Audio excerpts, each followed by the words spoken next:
Olá, meu irmão, olá, minha irmã, e nós estamos aqui em mais uma pastoral. Pastoral é este vídeo breve que a gente disponibiliza todo domingo no canal do YouTube da nossa igreja. Hoje nós vamos falar um pouco acerca de esperança. O tema da pastoral é a esperança. E do que nós estamos falando? Eu quero basear a nossa meditação, a nossa reflexão breve deste domingo, no texto que Paulo escreve à igreja de Tessalônica, aos Tessalonicenses, a primeira epístola de Paulo, no capítulo 4. O texto que eu quero ler diz assim: Não queremos, porém, irmãos, que sejais ignorantes com respeito aos que dormem, para não vos entristecerdes como os demais que não têm esperança. Esse é o texto. Não queremos, porém, irmãos, que sejais ignorantes com respeito aos que dormem, para não vos entristecerdes como os demais que não têm esperança. Então, Paulo está escrevendo àquela comunidade de fé, aqueles irmãos, para que eles não ficassem demasiadamente preocupados, para que eles não ficassem entristecidos e para que eles pudessem adquirir um conhecimento acerca da realidade daqueles que haviam morrido. É importante que nós lembremos, antes de dar continuidade a este vídeo, falarmos um pouco a respeito daquilo que Paulo está falando, que é a respeito da ressurreição daqueles que já morreram e da volta, da vinda de Cristo Jesus. É importante que a gente seja lembrado de uma realidade. O mundo em que vivemos é um mundo caído. Por mais que a gente busque fugir desta verdade, há uma confrontação real que está todos os dias diante dos nossos olhos. Biologicamente, nós estamos num processo sempre de decadência, um processo onde a morte se faz presente. As pessoas nascem, as pessoas crescem e, evidentemente, a morte ela se evidencia em todo momento. Todo momento a gente percebe isso. Estamos vivendo, por exemplo, um tempo de pandemia.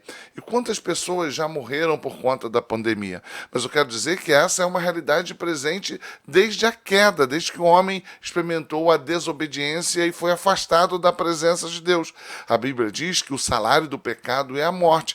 E ainda no Éden, a morte se fez presente, quando Deus sacrificou um animal para que a nudez do homem e da mulher fosse coberta.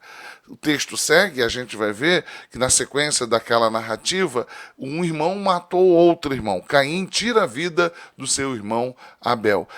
O texto segue e no capítulo 5 de Gênesis a gente vê ali uma declaração clara de Deus, de que a morte agora era parte integrante da nossa realidade. O texto vai falar acerca da genealogia de Adão e vai citar inúmeras vezes pessoas que viveram tantos anos, tiveram filhos e filhas e que depois morreram. A começar essa descrição por Sete, vai sendo apresentada uma genealogia longa, onde todas aquelas pessoas que nasceram, cresceram, tiveram filhos e filhas e depois morreram.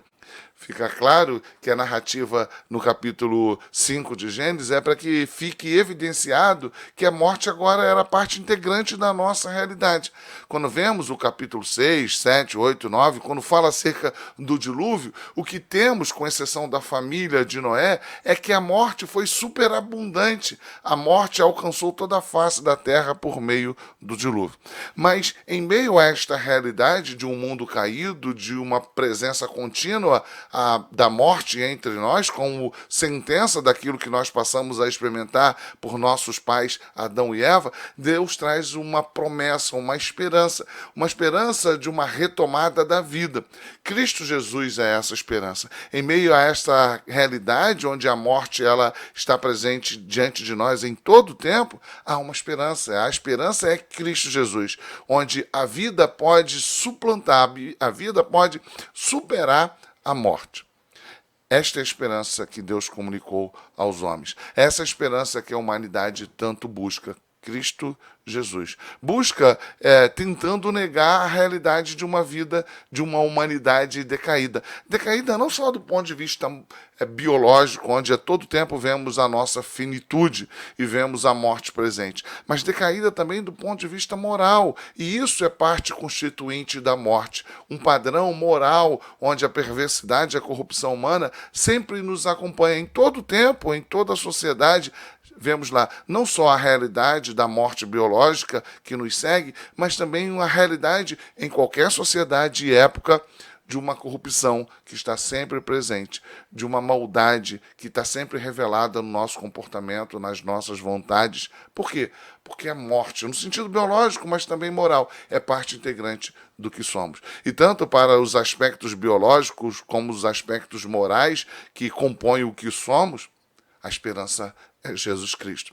E o que Paulo está falando a essa comunidade de fé é que Paulo não queria que eles permanecessem ignorantes.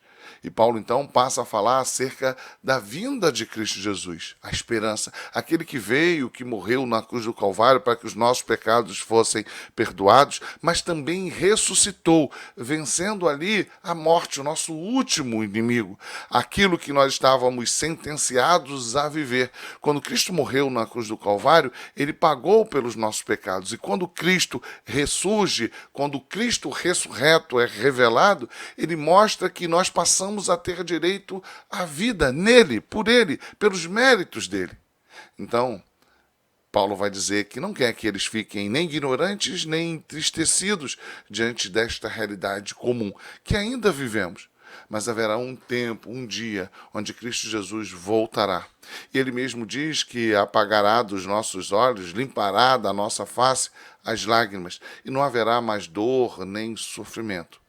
Enquanto aqui vivemos, ainda com a presença da morte, temos uma missão a cumprir. Dizer ao mundo que há esperança. Cristo Jesus, crucificado e ressurreto.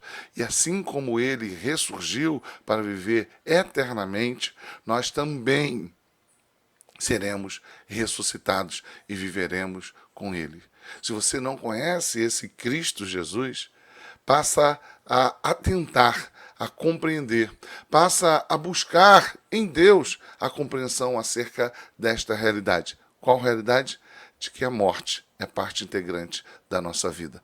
Não adianta disfarçar, fugir, querer se anestesiar com outras verdades. Fugas, meios que escolhemos para negarmos o que está diante dos nossos olhos. O mundo decaído e uma morte que se faz presente, tanto do ponto de vista biológico quanto moral. A esperança é Cristo, que na cruz do Calvário perdoa os nossos pecados e com a sua ressurreição nos garante, nos promete a vida eterna. No mundo caído, a esperança. E a esperança é Jesus Cristo, o Rei da Glória.